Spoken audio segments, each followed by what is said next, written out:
Decoded.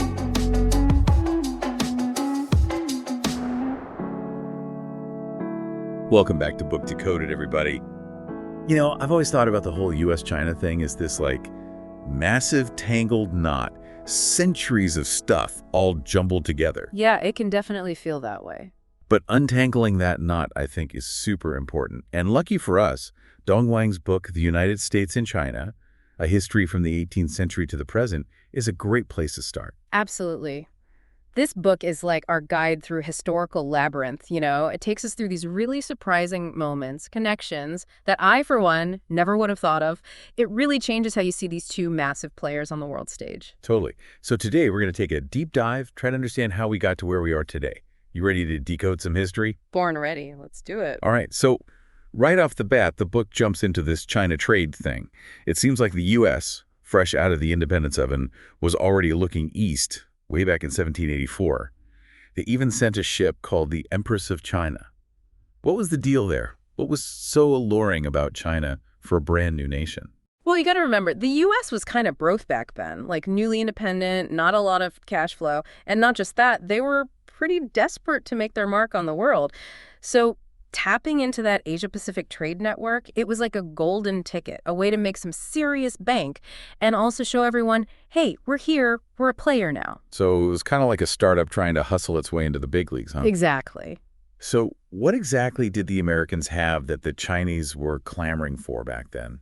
You might be surprised. It wasn't fancy gadgets or anything. It was mostly raw materials. Really? Like iron ore? Timber? Actually, one of their hottest commodities was ginseng. Ginseng, like the stuff you see in health food stores. The very same. It was a big deal in traditional Chinese medicine. And the price of it, well, let's just say it went through the roof, which was a nice little windfall for those early American traders. Wow, ginseng. Who knew? And what were the Chinese sending back in return? I'm imagining silk robes and jade statues. You're not far off. It was all that good stuff. Tea, silk, porcelain, furniture, lacquerware, all beautifully made. But tea was the real star. It was like the iPhone of the 1700s. Everyone wanted it. And fun fact, the British East India Company, they were already a massive player in the tea game, controlling a huge chunk of the trade. So even back then, the Americans were playing catch-up, huh? Kinda, yeah. It was a well-established system. Right. And the book mentions this Canton system and these Hong merchants. It sounds kind of like a closed club. It was a very different world back then. You see, the Qing dynasty, they wanted to keep a tight leash on all those foreign interactions. So they had this system where Canton was the only port open for foreign trade. And the Hong merchants, well, they were like the gatekeepers. They were these officially licensed Chinese merchants who acted as middlemen between the foreigners and the Chinese market. They had to vouch for the foreigners, handle all the business stuff, basically keep them in check. Wow, so no direct access for the American. They had to go through these Hong guys for everything. Pretty much. The book even talks about this letter from a guy named John Murray Forbes, written in 1832. He's complaining about how even basic things like paying for goods, it all had to go through the Hong merchants. It was a very controlled environment. I bet that led to some interesting power dynamics. You can say that again. And what about that first American consul in Canton, Samuel Shaw? Was he trying to shake things up a bit? The book also mentions the British weren't exactly thrilled to have the Americans on their turf. Well, Shaw was definitely trying to carve out a space for American interests. And yeah, the British weren't too happy about the competition. They'd been the big dogs in the China trade for a while, and here come these upstart Americans. Classic. But hey, even with all those hurdles, those early voyages were pretty darn profitable, weren't they? I mean, a 25–30% return on investment for the Empress of China? That's not too shabby. It was a lucrative business. And that kind of success, it just fueled American ambitions in the region. They saw the potential, the money to be made. But it's important to remember, they were still relative newcomers. The Portuguese have been trading with China since the 1500s, followed by the Spanish, the Dutch, the British. The Americans were late to the party. Right. So we've got this early chapter of trade, the U.S. trying to find its footing, but then things take a dark turn with the Opium Wars. This feels like a massive turning point, even though the U.S. wasn't directly involved in the fighting. How did this whole period reshape the U.S.-China relationship? The Opium Wars and the unequal treaties that came after, they really tipped the scales. It was a moment of profound humiliation for China. They were basically forced to accept Western ideas of free trade and diplomacy at gunpoint. And even though the U.S. wasn't the main aggressor, it definitely benefited from the new, more open trade environment. It's a period that still casts a long shadow over the relationship. Speaking of shadows, John Jay, back in 1787, had this observation about the U.S. potentially interfering with more than one nation in the China trade. It's almost prophetic, considering what was to come. So let's talk about those Opium Wars. What were the real motivations behind them? It wasn't just about opium, was it? Oh, no. Opium was definitely the flashpoint, but the British had much bigger ambitions. They were tired of being restricted by the Canton system. They wanted access to China's vast internal markets. Basically, they saw military force as a way to pry open the door and dictate the terms of trade. And Commissioner Lin Zexu, his crackdown on the opium trade, that was the final straw for the British, right? Exactly. Lin was trying to deal with a very real crisis. The opium trade was devastating China, causing widespread addiction and social problems. But his actions, they were seen as a direct challenge to British power, and they responded with overwhelming force. Yeah, they didn't mess around, blockading Canton, seizing coastal cities, marching inland. And then came the Treaty of Nanjing in 1842, the first of those infamous unequal treaties. What did it mean for China? It was a huge blow. They had to open more ports to foreign trade, cede Hong Kong to the British, and accept extraterritoriality, which meant foreigners in China were basically above Chinese law. Plus, they had to pay a huge indemnity. It was a bitter pill to swallow. It's amazing how much those early encounters, those trade relationships, and then the Opium Wars really set the stage for this complicated and often fraught relationship between China and the West, including the U.S. Now, fast forward to 1898, and we have the U.S. proposing the open door policy. This sounds like a shift in strategy. What was the thinking behind that? The open door policy, on paper, was all about equal access to trade in China for all nations, respecting China's territorial integrity, all that good stuff. But let's be real, the U.S. was a rising power, and they were worried about other European powers carving up China into their own little empires. They wanted a piece of the pie, too.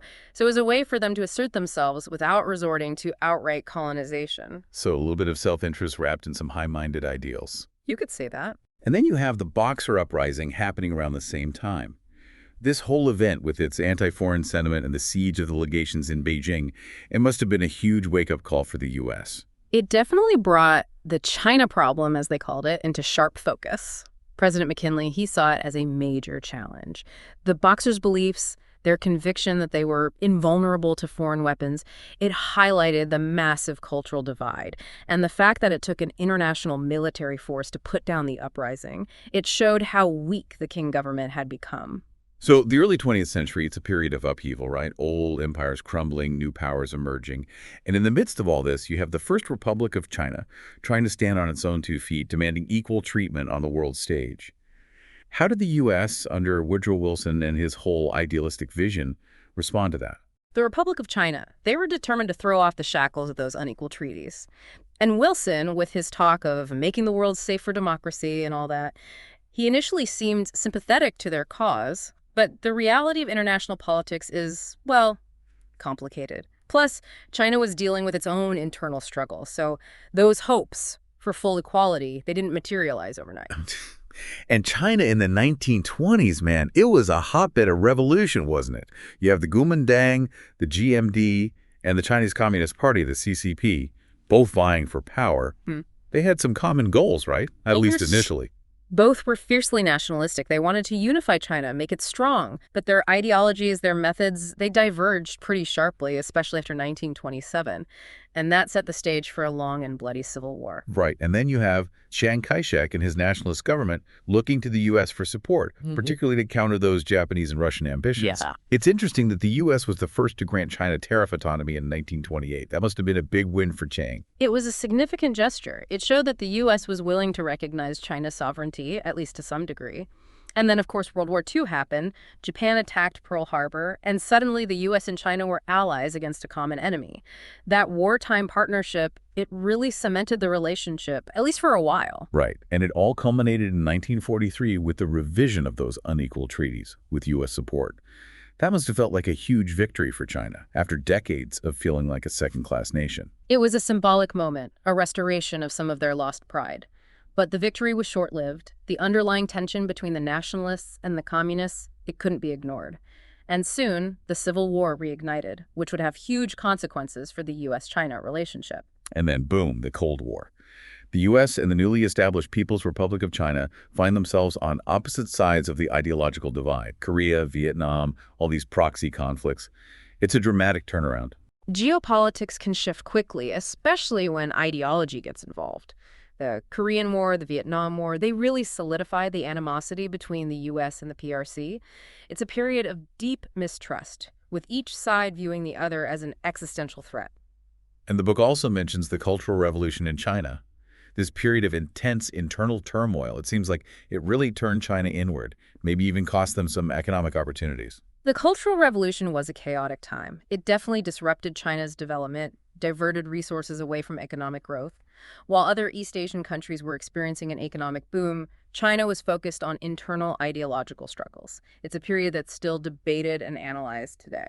And then, seemingly out of nowhere, comes Nixon's opening to China.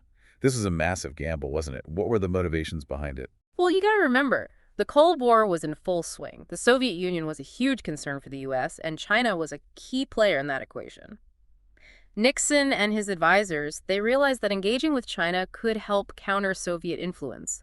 Plus, there were those internal dynamics in China, the instability of the Cultural Revolution. It created an opportunity for a diplomatic breakthrough. And those secret meetings between Zhu and Lai and Kissinger, they were the architects of this rapprochement, right?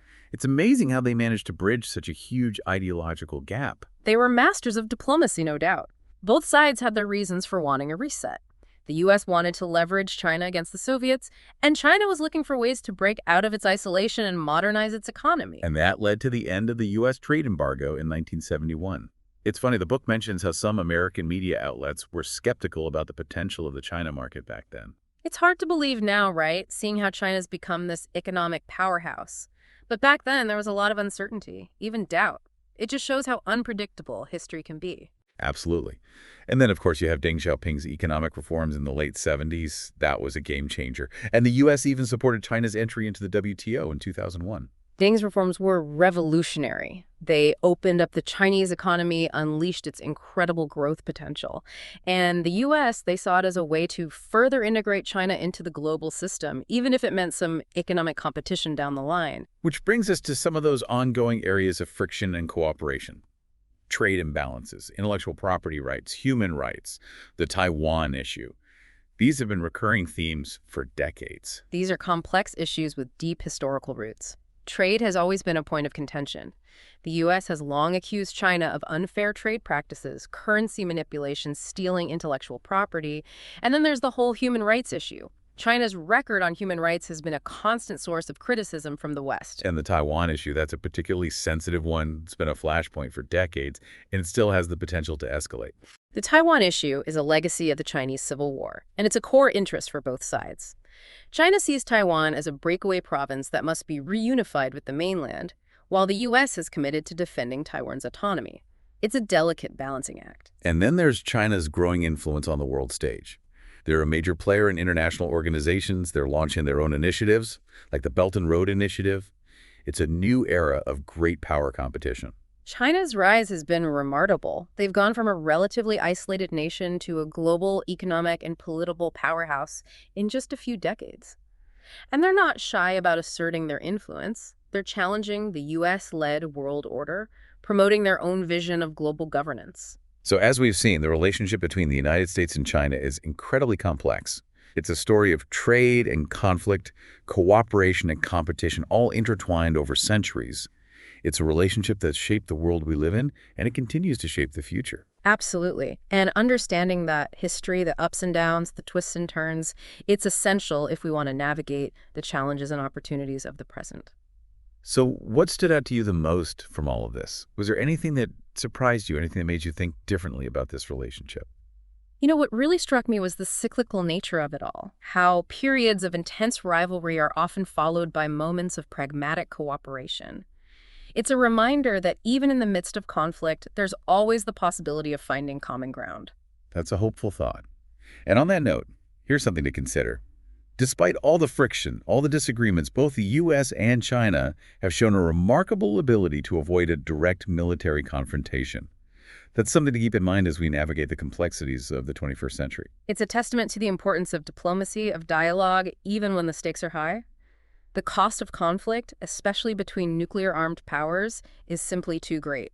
If you're interested in learning more about this fascinating history, I highly recommend checking out Dong Wang's book, The United States and China, A History from the 18th Century to the Present. It's a comprehensive and insightful look at this crucial relationship. And for those who want to go even deeper, there are so many avenues to explore. The Opium Wars, the Chinese Civil War, the Cultural Revolution, the lives of key figures like Zhou Enlai, Henry Kissinger, Deng Xiaoping. There's a wealth of knowledge out there waiting to be discovered. Well, that's all the time we have for today. Thank you for joining us on Book Decoded. We hope you enjoyed this deep dive into the history of U.S.-China relations. Till next time, keep exploring, keep learning, and keep decoding the world around you.